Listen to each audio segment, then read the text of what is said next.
Industry Minister Joly just had a committee appearance that's got everyone talking, and not for the right reasons. When MPs pressed her on concerns about Canada's EV agenda, instead of addressing their questions directly, Joly went on the attack against conservative critics. She doubled down on the government's electric vehicle strategy, pointing to Europe as the model Canada should follow.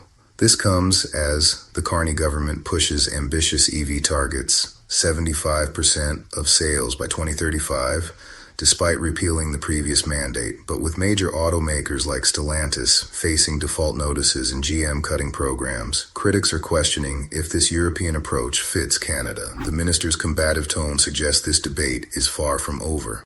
I don't understand with the Conservatives' point of view on industrial policy linked to the auto sector. This is why you're against electrification. You were against EV mandates, okay, we got rid of them, but, we want to make sure that we increase, we want to reduce the GHG emissions and align ourselves more to Europe.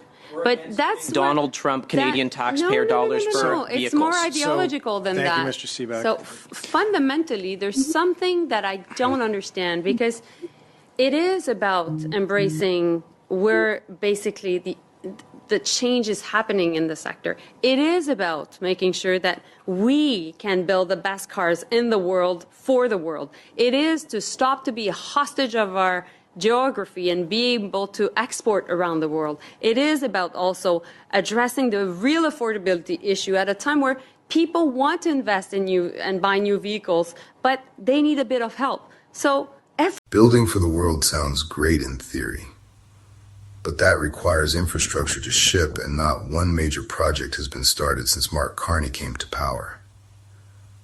But there has been a lot of taxpayer-funded commercials, press conferences, announcements, and trips. Saying they will build like never before. But there still is infrastructure needed to deliver products to the rest of the world. The Japanese ambassador sees Canada's reality, as highlighted in the following interview with CTV. But do the Liberals? Let's take a look. Sector that is largely situated in Ontario, and that's the auto sector. I mentioned that last time you were here, we were talking about the opening of an EV operation. I was looking at a statistic that was pretty startling that showed, a study this year showed that Toyota and Honda produced 77% of the cars and light trucks built in Canada last year, which reflects a pretty steep decline for the U.S. car makers.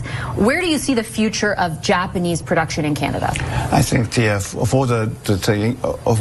including the automakers, the Japanese companies see the Canadian market with strong interest. There are 5 reasons. One, enormous resources, critical minerals and others, oil and gas. And second, quality of labor. Thanks to their very effective migration policies, those companies can hire all those people need high-end to their workers. And 3, society is very stable. They are very welcoming. And fourth, the federal government and provincial governments are very generous to welcome, to invite investment. And fifth, you are the part of the biggest market of the world, North America. Canada is part of this market based upon the free trade agreement. With those 5 conditions, the Japanese maker chose to come to the Canadian market. And the automobile industry is very important. And compared with other companies from other countries, Japanese companies have a strong commitment. They think trust is very important. So once they hire the people, they usually do not lay off. So they maintain the employment, good times, bad times. So that is the sort of the reasons why they have 77%. Great example of the collaboration between 2 countries. How important is the existence of the access to the U.S. market and that free trade agreement that you mentioned? Yes. How important is it to maintain or increase Japanese investment? I think that is the critical condition. Because Canada is, of course, a G7 country. Your GDP is one of the top 10 countries, $2.5 trillion. But you know the size of the U.S. market, 30 trillion.